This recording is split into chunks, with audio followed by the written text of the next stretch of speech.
A continuación,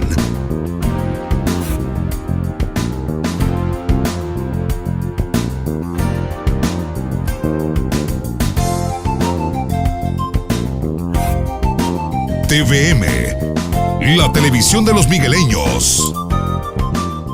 Si sales de casa, usa siempre mascarilla. Mantén 2 metros de distancia. Lávate las manos con jabón y usa alcohol gel. No bajes la guardia. El siguiente programa es clasificación C, para mayores de 15 años. Dirección de Espectáculos Públicos, Radio y Televisión. Ministerio de Gobernación.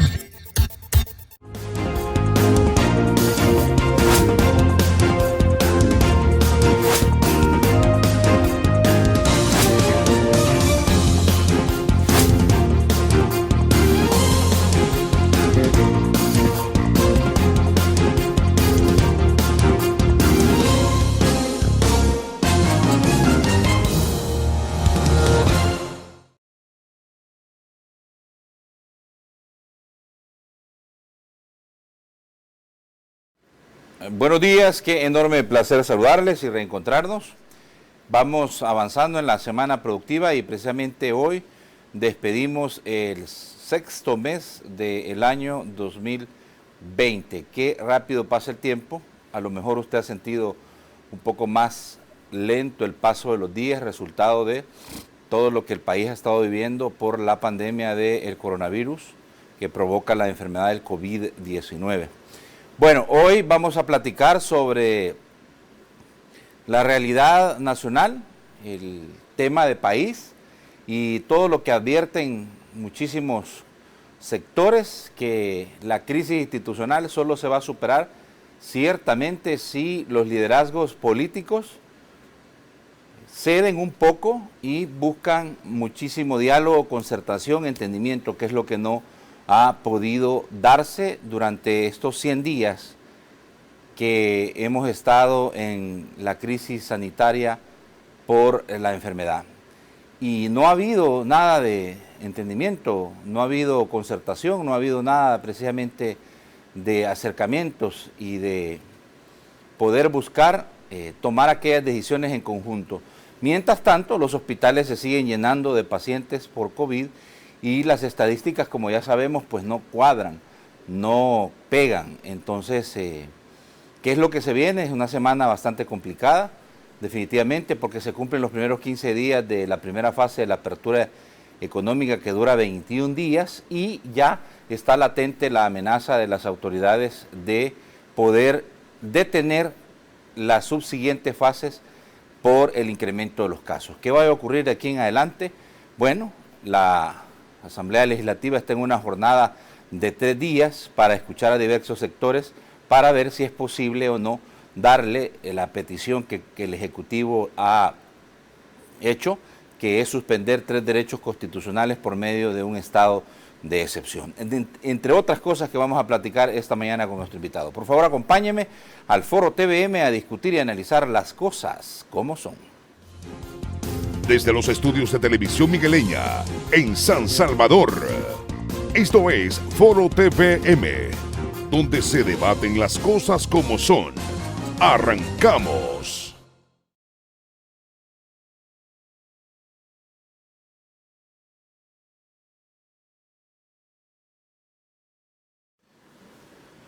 Hoy es martes 30 de junio del año 2020 y vamos a despedir el 6º mes del año. Iniciamos definitivamente mañana ya el mes de julio, que rápido, ¿verdad? Y vea usted cómo está el país y la incertidumbre en la que se encuentra sobre lo que pueda venir y lo que vaya a costar o los efectos que vaya a tener en la economía el hecho de haber estado en una cuarentena obligatoria por mucho tiempo, pero no solo eso, además la posibilidad de que volvamos a un encierro.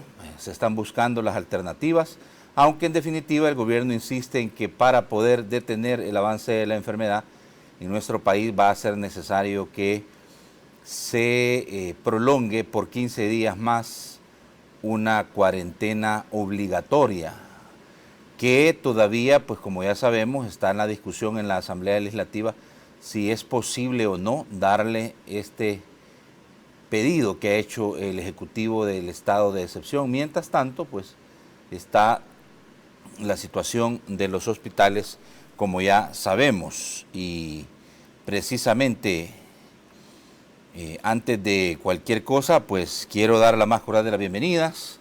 Es un gusto de verdad poder recibirlo y platicar sobre la realidad del país.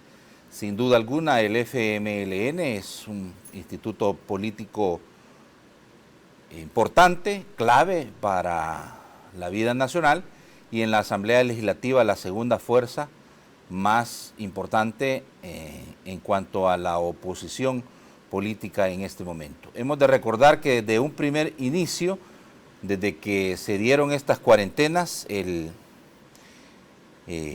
FMLN no acompañó, ¿verdad? Recuerdan ustedes la primera ley que se dio porque se aprobó un estado de suspensión, no se le llamó excepción, sino de suspensión de algunos derechos constitucionales al inicio por 15 días y después ya no se volvió a renovar. El FMLN no participó de esa aprobación en aquel momento que se aprobaron dos cuerpos legales, que fue la suspensión de algunas libertades constitucionales, precisamente, y también la ley de estado de emergencia. Bueno, esta mañana con nosotros, aquí en el Foro TVM, el licenciado Óscar Ortiz, el secretario general del FMLN, a quien le doy la más cordial de las bienvenidas. Licenciado Ortiz, qué gusto saludarle. Muy buenos días. Es un gran placer estar compartiendo contigo esta mañana para poder compartir sobre varios temas de interés nacional y sobre todo también hacerlo aprovechando tu programa, enviando y reafirmando un mensaje de solidaridad Sí. y acompañamiento a todas las familias que hasta ahora han sido afectadas por esta pandemia. En el registro oficial, por supuesto, al día de ahora, llevamos más de 6.438 casos confirmados y un total de más de 174 personas fallecidas. Estos son, como tú sabes, los registros oficiales que hemos tenido por parte del sistema de estadísticas que ha estado manejando el gobierno a su manera, bajo sus propias metodologías, pero todos nos damos cuenta al día de ahora que realmente estos casos son mucho más de lo que se presentan como los registros oficiales. Ahora los datos están multiplicados de personas que no estando dentro de los datos oficiales están pasando esta dura prueba en sus casas, dentro de sus comunidades, familias completas que por razones de que no saben por dónde se pueden ir a hacer la prueba o porque la campaña de miedo, la campaña de terror que se ha metido en estos últimos 100 días, debería ser una campaña de educación intensa, profunda, dinámica, para generar confianza y multiplicar los factores de cuidado en cada uno de nosotros y en cada una de nuestras familias, pero más se ha jugado con el miedo. Entonces mucha gente, primero, no sabe dónde irse a hacer la prueba, no encuentra un mecanismo directo, y segundo, tiene miedo ir también a contactar, especialmente en el sistema sanitario, en los hospitales, porque el sistema de protección sanitaria a nivel de la estructura sanitaria que tiene los tres niveles, el 1, el 2 y el 3, prácticamente las estructuras municipales no entraron en el plan desde el inicio para fortalecer los niveles de control, y esto hace que mucha gente tenga miedo de llegar a los hospitales ahora por todo lo que se dice, por todo lo que se escucha. Y un tercer elemento, lógicamente, los temas de movilidad. La gente, cuando se siente afectada, prefiere autotratarse o tratarse o llamar a un amigo, a una persona cercana ligada a la medicina. Entonces la gente ha empezado a hacer sus propios tratamientos. Realmente estamos hablando hasta este día, creo, yo no tengo sin temor a equivocarme, por los datos que hemos visto con nuestro equipo de especialistas dentro del partido, y en la comunidad, tenemos una buena cantidad de médicos, no solo que están atendiendo el trabajo legislativo, sino también el trabajo municipal. Y en el partido tenemos una cantidad importante también de profesionales y de amigos con los cuales hemos estado recogiendo datos muy actuales y muy concretos, y nos damos cuenta de eso. O sea que la situación es sumamente delicada y estamos en una ascendencia que ya en algún momento, de acuerdo al plan, al plan sin plan, a la improvisación permanente del presidente y su grupo en el tratamiento de esta pandemia, ya debía de haberse en algún momento aplanado la curva, pero lo cierto es que la curva desde que comenzó no ha habido tal situación.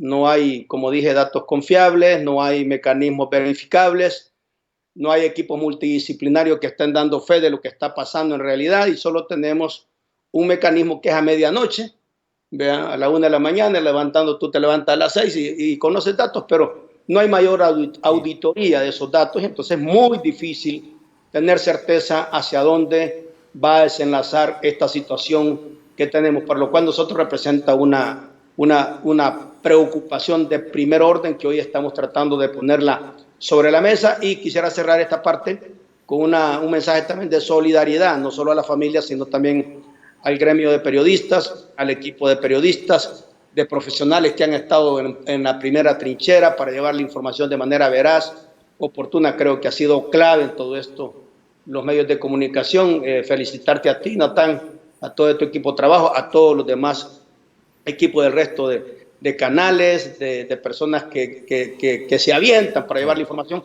y que sabemos también que en las últimas semanas el sector, el gremio y el equipo de profesionales de la comunicación se ha visto muy afectado también ya por los impactos de esta pandemia. Esperamos que todo vaya saliendo bien, y cerrando siempre, como nosotros hemos dicho, un llamado a las familias, a las comunidades y a todas aquellas instituciones que están desarrollando un contacto más directo en el ámbito sanitario, en el ámbito social, político y económico, a redoblar todas las medidas lógicas de cuidado, de distanciamiento, del uso de los equipos necesarios, del chequeo permanente y, por supuesto, de los sistemas de alerta temprana que son tan importantes en esta condición. Llevamos más de 100 días de un momento, llevamos más de 100 días y estamos en un momento donde es imposible ya que el presidente y su equipo sigan escondiendo datos, y hemos visto cómo se venía presentando un panorama muy preocupante en el caso de la contaminación de miembros de las Fuerzas Armadas. Nuestro reconocimiento, siempre le hemos dicho desde el inicio, a los miembros de las Fuerzas Armadas, de la Policía Nacional Civil, el alto nivel de contagio en la Policía Nacional Civil, ¿verdad? Porque realmente hubo una sobreexposición, y todo pareciera que, según los datos que tenemos, los sistemas de protección para ellos muy débiles, y ya no digamos en las personas. Nuestro múltiple reconocimiento a toda la familia del sector salud, que han estado directamente, de la manera más cercana, abordando los temas de la población, y que también hay un fuerte nivel de impacto ahí. De hecho, el día de ayer tuvimos que lamentar la muerte de un gran amigo, un gran compañero, que estuvo conmigo como concejal 6 años, neurocirujano, uno de los mejores neurocirujanos de nuestro país, el doctor Rivas. El día de ayer a las 11 perdió la batalla. Sí. Y realmente ha sido para nosotros también muy doloroso, como dolorosos son todos los casos. Sí, y por eso es que nosotros queremos reafirmar nuestro compromiso como FMLN para seguir aportando todas aquellas medidas que nos permitan, desde nuestra posibilidad, en un esfuerzo de país, poder contribuir a mejorar y a encontrar la mejor de las soluciones, de las medidas, de las acciones que permitan salir con los menores costos posibles de esta situación que no solo golpea a El Salvador, sino al mundo entero, Natán. Bueno, mire, que estamos jodidos, estamos bien jodidos, ¿verdad? O sea, usted ha hecho un diagnóstico que creo es bastante acertado. el gremio periodístico, los médicos, las enfermeras. Aquí todo el mundo está jodido, ¿verdad? Y lo preocupante de todo esto es cómo se logra entender lo que están pensando todos los sectores, sobre todo aquellos que tienen la gran responsabilidad de tomar las grandes decisiones de país, licenciado Oscar Ortiz. Sí. Así de sencillo, porque lo que hemos visto en los últimos días ha sido un pleito institucional, ¿verdad?, que en nada ha beneficiado al país, y usted como secretario general de uno de los principales partidos políticos lo sabe. Yo lo conozco a usted y sé la persona que es en el sentido de buscar entendimiento, diálogo, sentarse, agotarlo, pero de eso no hemos tenido nada y la gente se está muriendo. Solo para ponerle un ejemplo, en el caso del gremio periodístico estamos todos jodidos, todos, masivamente contagiados. Lo que no quieren decir es otra cosa, ¿va? Pero en realidad sí es. En el gremio de los médicos, jodidos. Montón de médicos muriendo porque están ahí en la primera línea contagiándose. En el caso de los policías, dicen que son 300, pero a mí me embarga la duda, que yo creo que no son 300, tienen que ser muchísimos más policías que están contagiados. Y más de 1000. Exactamente. En el caso de las Fuerzas Armadas, por consiguiente, bueno, ahí se habla que hasta funcionarios públicos ya están contagiados de COVID. Entonces, el país está a punto de verdad, sin necesidad de ser experto en ninguna materia, del colapso. Entonces, ¿cómo se le encuentra una salida a esto de tal manera que el menos afectado sea el pueblo salvadoreño, licenciado Oscar Ortiz? Bueno, excelente pregunta, y yo creo que, como tú dices, hay que ir a fondo con este tipo de respuestas. Cuando tú introducías la entrevista, no te contesté porque esta es la segunda parte a la que me quiero referir, que ha llegado el momento, yo decía en una entrevista anterior, de hacer un parteaguas, de hacer un stop, de hacer un giro, tomando en cuenta que llevamos ya un poco más de 100 días de crisis y que lo que más en este momento urge, tomar una ruta que dé certidumbre, una ruta debidamente planificada, una ruta debidamente articulada, que pasa por un acuerdo político serio, un acuerdo político sólido, práctico, y un acuerdo político que permita de manera autocrítica reconocer lo que no se ha hecho bien y que nos plantea la urgente necesidad de enfrentar la actual situación, que es 4 veces más difícil de la fecha en que comenzamos. Es decir, no es cierto que la crisis sanitaria se haya tratado de la manera más adecuada, más oportuna, y contesto a tu pregunta. Nosotros, desde que comenzó esta situación, hemos estado abiertos a dialogar, a discutir y acordar todo aquello que necesitara un aporte nuestro. Y por eso te contesto de esta manera, para cerrarte con tu pregunta de fondo, Natán. A más de 100 días, realmente considero que debemos de dar mucho más todavía nosotros. Yo lo hablo por el FMLN y como con todos los sectores. Pero quiero rescatar, nosotros desde la primera semana que se nos planteó, tú sabes que, para no hacer largo esta explicación, hemos aprobado en la Asamblea Legislativa más de 50 decretos, de los cuales el FMLN, a través de nuestra fracción, a la cual felicito, y ellos están conscientes que hay que hacer un mayor esfuerzo todavía. De estos ha acompañado más de 45 decretos. Los únicos decretos que nosotros, para ponerte un ejemplo, de los pocos que no hemos acompañado, es lo que se le conoce como el estado de sitio, el estado de excepción, que es la restricción la restricción de los derechos constitucionales de los salvadoreños y salvadoreñas, que básicamente, si se hubieran formulado, o si estos hubieran estado formulados de manera consistente y de manera fundamentada a partir de un plan, de un diseño que integrara no afectar, no romper, no violentar la Constitución, pues sí, nosotros siempre estuvimos dispuestos a considerar aspectos específicos, pero no como lo ha planteado, no como lo plantearon en ese momento, y por eso que nosotros dijimos, eso no. Sin embargo, tú sabes, toda la cuarentena, y quiero aclarar lo que dijiste, todos los decretos de cuarentena los hemos apoyado nosotros, seis extensiones a la cuarentena. Tú sabes que venimos aquí de 15 en 15, todos. Y no solo eso, no solo las cuarentenas, porque venimos desde el 21 de marzo. Ya antes se había cerrado el aeropuerto, se habían tomado otras medidas en las fronteras de carácter ejecutivo, y el 21 comenzamos ya a darle todos los instrumentos legales, técnicos, al gobierno de la República para tratar de que pusiera en marcha todo un plan sanitario, que se lo hemos pedido de manera reiterada, y lamentablemente no han querido presentar un plan serio de acuerdo a la gravedad que ya se sabe en el mundo y en nuestro país que tenemos ante esta situación que es única en la historia de muchas décadas, y yo diría que es muy difícil tener un comparativo de los últimos 100 años sobre una situación similar que el mundo haya vivido. Entonces, es muy particular. Entonces, no, el gobierno nunca la presentó, y en realidad, además de eso, nosotros hemos dado todos los instrumentos financieros. Aquí somos de los pocos países en la región, pero de los pocos, y en América Latina yo diría, pero me voy a referir más a la región, incluyendo el Caribe, Centroamérica, que hemos dado el marco legal para poder accesar a recursos estratégicos que nunca antes en la historia un presidente y un gobierno había tenido, nunca antes en la historia.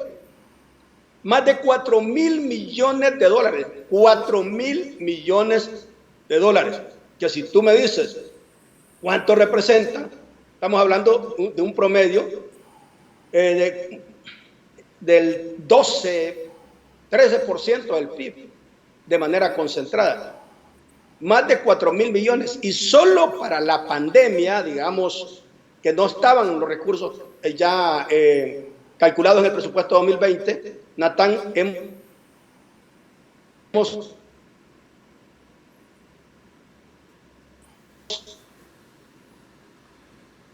¿Lo tenemos? ¿Lo perdimos? Bueno, y esto, solo te termino. Sí. Ya básicamente el gobierno, desde que lo aprobamos, le autorizamos para que empezara a hacer uso a través de créditos puentes con el sistema financiero, lo que se conoce ahora como los LETES y los CETES, que es tarjeta de crédito, pues sabiendo que ya hay un soporte que garantiza que tú puedes honrar ese crédito puente adelantado que tú vas negociando con la banca o con el sistema financiero, o como se le quiera llamar, con el sistema financiero. Y el gobierno ya desde el inicio empezó a accesar a más de 800 millones de dólares con ese recurso. No es casual que hoy llegáramos a una deuda de corto plazo del LETES y CETES de más de 1.400 millones, tomando en cuenta que ya había una deuda adelantada antes de la pandemia. Y mira, y seguimos dándole recursos al presidente y a su grupo, vea, con los 389 millones del Fondo Monetario Internacional, con los 20 millones del BID, que hemos tenido, con los recursos que le aprobamos con el JICA. Solo en esos 3 decretos se le aprobaron al gobierno más de 400 millones de dólares, sin tomar en cuenta todos los decretos que le hemos aprobado en la Asamblea Legislativa de manera oportuna y diligente, en el caso de lo que ha llevado Hacienda a través de las reformas presupuestarias para reubicar recursos y priorizarlos en la pandemia, incluyendo las tormentas tropicales de Amanda, la tormenta tropical Amanda, y la otra que después se nos pegó, que también para Cristóbal. eso tuvimos que liberar recursos. Y no solo eso, la Asamblea también ha aprobado decretos importantísimos como garantizar la protección al sistema bonos, ha aprobado bonos de beneficios para policías, de beneficios para las Fuerzas Armadas, y también hemos aprobado un sistema de protección y de mejora para el seguro médico de todos los operadores del sector salud, que vetó, por cierto, el presidente de la República, que tuvimos que superar el veto que se tuvo que mandar a la Sala de lo Constitucional, que la Sala de lo Constitucional le dio razón a la Asamblea Legislativa, que no violentaba ningún marco constitucional y que eso a partir ya de estas semanas ya es una realidad para las personas que los profesionales de la salud, que por estar sumamente expuestos tienen hoy acceso derecho a un seguro de vida que es totalmente legítimo en las condiciones en que estamos. No quisiera que sucedieran, pero básicamente tenés que... Sí. Entonces, cuando tú ves todo eso que ha hecho la Asamblea, que ha llevado el aval de nuestro partido, a pesar de los ataques, a pesar de la descalificación, a pesar del cuchillo traicionero del presidente de la República y de su grupo, a pesar de la falta de ética, de la falta de educación básica, de utilizar palabras totalmente que son propias digamos, no son propias de un funcionario del nivel de un presidente de la República y de un grupo de funcionarios del nivel que tiene, dejan mucho que desear. A pesar de todo eso, de manera madura, las distintas fracciones, unas más que otras, nosotros hemos tratado de acompañar todo el esfuerzo. O sea, el presidente ha tenido todos los recursos y todos los marcos legales para acompañar una estrategia exitosa en el campo sanitario. Ha tenido la parte legal, ha tenido las medidas, los procedimientos. Hemos acompañado todas las reformas al presupuesto que nos ha hecho para reubicar recursos de manera priorizada. Le hemos liberado más de 4.000 millones de dólares. Ya está haciendo uso de millones de dólares de eso. ¿Y quién en realidad es el que ha generado este campo de encrispamiento? ¿Quién es el que ha generado esta situación de enfrentamiento? ¿Quién es esto que ha generado una situación de distanciamiento de los distintos sectores que quieren ayudar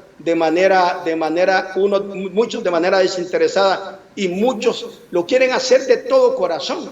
Simple y sencillamente aquí el que ha violentado, el que ha explotado, dinamitado la confianza en el diálogo hasta este momento es el presidente y su grupo. Él es el que está peleado con todo el mundo. Yo no podría sumar quién, vaya, si tú me dices, tan siquiera quién se le acerca al presidente en eso, pues ninguna fuerza política. Se ha peleado con todo el mundo.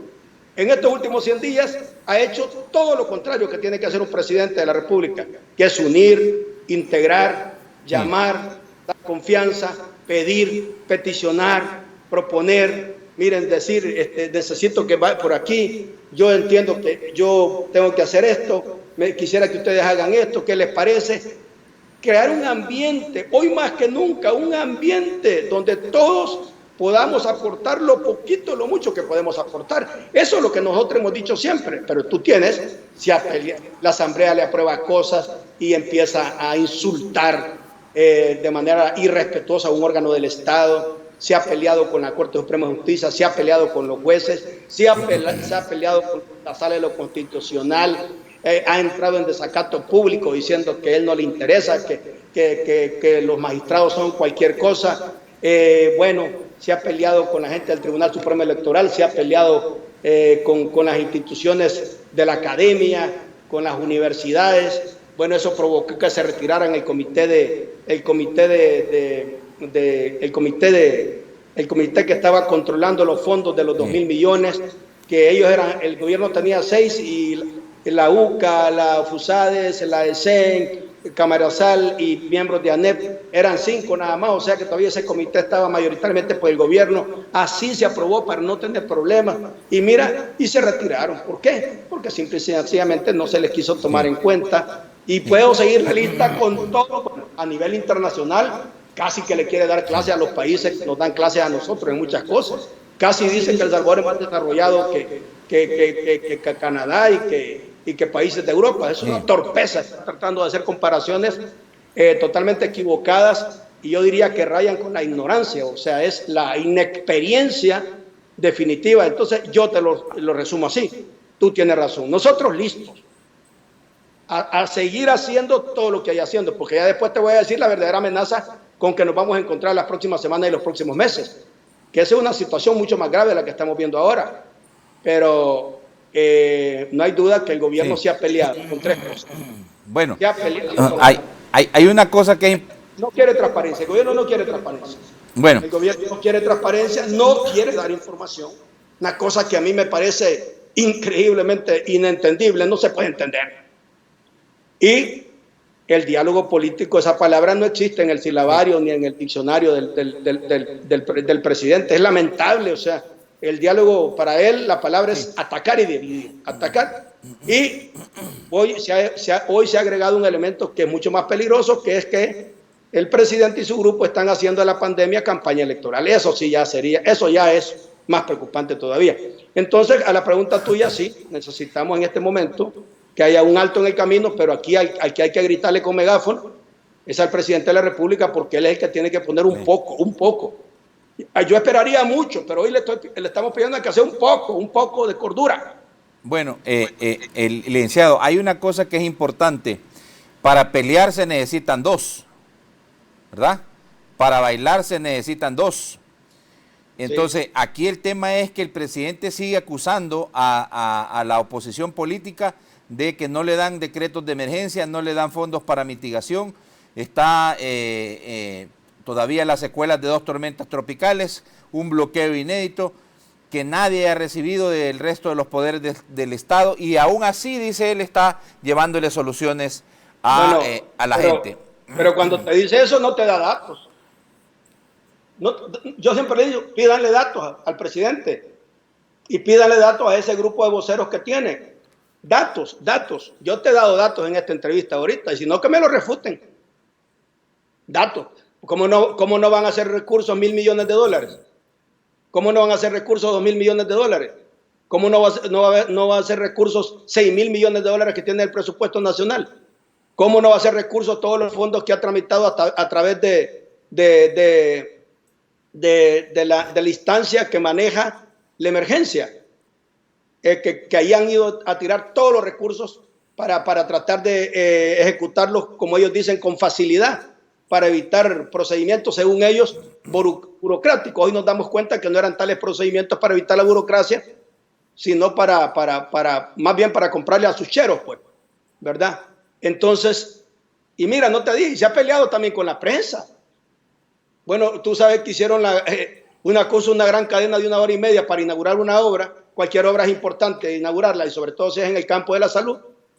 Y increíble, en cualquier país del mundo eso no se hace, y no invita a la prensa. Y dice que no, la prensa no podía entrar, o sea que no se dio cuenta la prensa que había ahí. Después se dice que en realidad fue nada más adecuar el lugar para que la gente viera ahí cómo era, pero nadie supo exactamente ni las dimensiones, ni los volúmenes, en cantidades, en calidades, todo eso es, la pandemia se ha manejado de manera oscura por parte del gobierno y su grupo. Y tú no puedes tratar de seguir ayudando en una versión oscura de cómo se maneja una pandemia. Así es que eso es gravísimo. Entonces vos decís, y estoy de acuerdo contigo, Natán, vos decís, se necesitan 2. Y no, yo digo que aquí se necesitan hasta más de 2. Hoy ya necesitamos aquí como 6 o 7 para bailar. Pero vaya, comencemos con 2. Me gusta eso que estás diciendo. Comencemos con 2. Es que está claro que, mire, nosotros salimos a bailar y resulta que no encontramos la pareja, pues. Sí, pero y bailamos y después nos encontramos que estamos. Y entonces, y uno de los que patrocinan, digamos, uno de los que están invitando al baile es el gobierno. Y cuando empieza la música se corre,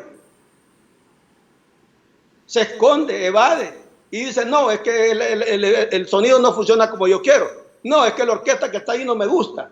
No, es que resulta que el espacio que se buscó es muy chiquito. No, es que resulta... Entonces, y un gobierno en estas condiciones tiene que jugar un papel de líder. Y lo que estamos encontrando es que no tenemos liderazgo. Lo que tenemos aquí prácticamente es digamos, un equipo que creo que debieron ir a entrenar a Mike Tyson, hombre. Que ese desde que entraba queriendo pegar al árbitro, y no se puede. Aquí en una situación como esta no se puede. Bueno, mire, aquí hay una cosa que es importante y lo vamos a decir de esta manera.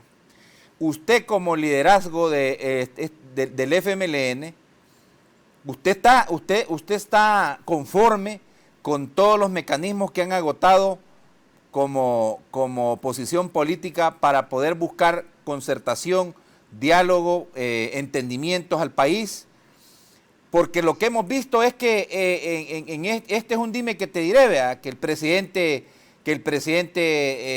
es aquí, que el presidente es allá, y el presidente les dice a ustedes que son lo peor, que son boicoteadores, que son bloqueadores, que no hacen nada por la gente, y en medio está la población salvadoreña. Entonces yo sinceramente, en el afán de ver toda la trayectoria que usted ha tenido a través de la institucionalidad del país, sí, no me cabe la menor duda que es un hombre de concertación y diálogo, pero no ha funcionado nada ha funcionado aquí. No, pero tú tienes razón en algo. Yo no estoy satisfecho todavía de cómo el país y el Estado hemos salido al encuentro de esta pandemia.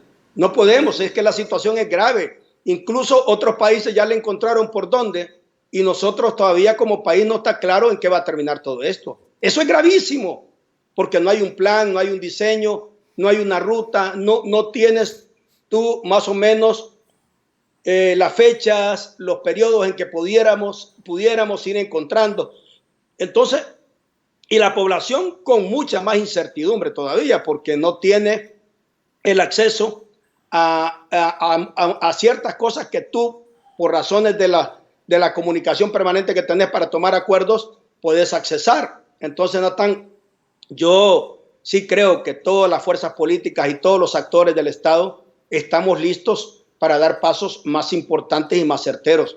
Yo te quiero decir, yo he estado al frente de más de 26 crisis, ninguna es igual. Cuando tuve 5 periodos como alcalde de Santa Tecla, me enfrenté a un terremoto. También en el 5 años que estuve apoyando y acompañando el gobierno, tuve la posibilidad también de ponerme como parte de un equipo a trabajar por evitar muertes y destrucción en todas las épocas, que todos los años tenemos aquí situaciones. Y como tú dices, yo siempre he estado abierto al diálogo. Además, en esto hay que dejar el rencor, en esto hay que dejar el odio, en esto hay que dejar las diferencias incluso políticas, porque más allá de tu diferencia política, eso nadie ha dicho que porque tenés diferencias políticas no vas a tomar acuerdos de este calado. Al contrario, esa es la esencia de la democracia, que siendo diferentes, estando en los pesos y contrapesos, respetando el mandato constitucional, respetando nuestras leyes de la República que son perfectibles, tú estás con la enorme responsabilidad y la obligación de tomar acuerdos y de acompañar acuerdos. Nosotros seguimos listos para hacer eso y de hecho te digo, estoy de acuerdo contigo, hoy más que nunca tenemos que estar abiertos a tomar acuerdos, pero respetando la Constitución y también respetándose el papel y las competencias de los otros órganos del Estado. No se vale que como yo no quiero, yo no lo hago. Por ejemplo, ¿por qué estamos en esta condición? El presidente es el principal responsable de lo que está pasando. Él resulta que por razones, ahí tiene un concurso de popularidad, incluso ha puesto a gente que es experta en marketing, pero no puede estar manejando ese equipo de extranjeros que tiene manejándole su marketing y su popularidad no puede estar manejando la pandemia. Es muy difícil. La popularidad es una cosa, está bien. Ojalá todos aquellos que toman decisiones mantengan un nivel de popularidad, pero la popularidad no es suficiente para manejar una pandemia. Se requiere algo más serio, se requiere de equipos técnicos, profesionales, preparados, doctores, especialistas, como ya se ha dicho decenas de veces, y se requiere el acompañamiento también de distintos sectores. Ninguna crisis como esta la va a enfrentar una sola persona, no va a ser capaz un presidente o solo un equipo de gobierno. Necesitamos a los gobiernos municipales que están haciendo un enorme trabajo, pero que hay que acompañarlos de manera más articulada. Vamos a seguir aportando desde la Asamblea Legislativa, hay que seguir aportando desde los demás órganos del Estado. Y sí, te cierro con la pregunta de que aquí quien realmente está provocando que esta situación se le salga de la ruta, el principal responsable de todo este caos que tenemos en este momento se llama Presidente de la República. Bueno, vamos a hacer la primera pausa. Hay tres cosas que van a poder poner en evidencia qué tan dispuestos están las fuerzas vivas, pero sobre todo aquellos que tienen la responsabilidad de dirigir este país. La primera es el pedido que se ha hecho para una nueva ley de estado de excepción, ¿verdad?, que está pidiendo el gobierno. Y de ahí en adelante, todo lo que implica el darle al gobierno algunos mecanismos de financiamiento para enfrentar la pandemia. Se vienen días difíciles, hay que decirlo porque hay que decirlo con claridad. Se vienen momentos difíciles. Esta semana y la próxima semana vamos a ver de verdad el desastre en que se pudieran convertir los hospitales porque van a comenzar a salir todos los casos de la primera fase de la apertura económica. Esa es una percepción que está ahí y ya comenzamos a ver. Usted cada vez que abre las redes sociales lo que ve es muertos, gente dando pésame, despidiendo y toda la cosa. Entonces, el medir hasta dónde es posible encontrar un mecanismo de equilibrio para el diálogo por medio de este pedido que se está haciendo y los 3 días que supuestamente hoy, el segundo, se va a consultar a los sectores para poder buscar ver si es posible darle al gobierno este estado de excepción que están pidiendo para suspender tres derechos constitucionales. El otro escenario es, por supuesto, lo que está percibiendo la gente a través de los sondeos de opinión, el último, la CIP Gallup, en el sentido de que están dando el respaldo a lo que está haciendo el gobierno. La CIP Gallup es una sucursal publicitaria del presidente. Por favor, no me la vendas como algo serio ahorita. Está bien pagada. Vamos a ver, vamos a analizarlo, licenciado, analicémoslo, porque yo tengo mis dudas, ¿verdad? Mucha gente dice de que es parte de, y que sí, Gallup sale cada vez que el gobierno está en un problema de situación difícil, sale la CIP Gallup, pero ¿será que la CIP Gallup se va a arriesgar en su prestigio, en su trayectoria, a poner en entredicho? Bueno, veamos el análisis. Donde baila el mono. Vamos al análisis, vamos a ir al análisis. Y de ahí en adelante, pues creo que me queda claro que ustedes, licenciados, no van a apoyar un estado de excepción.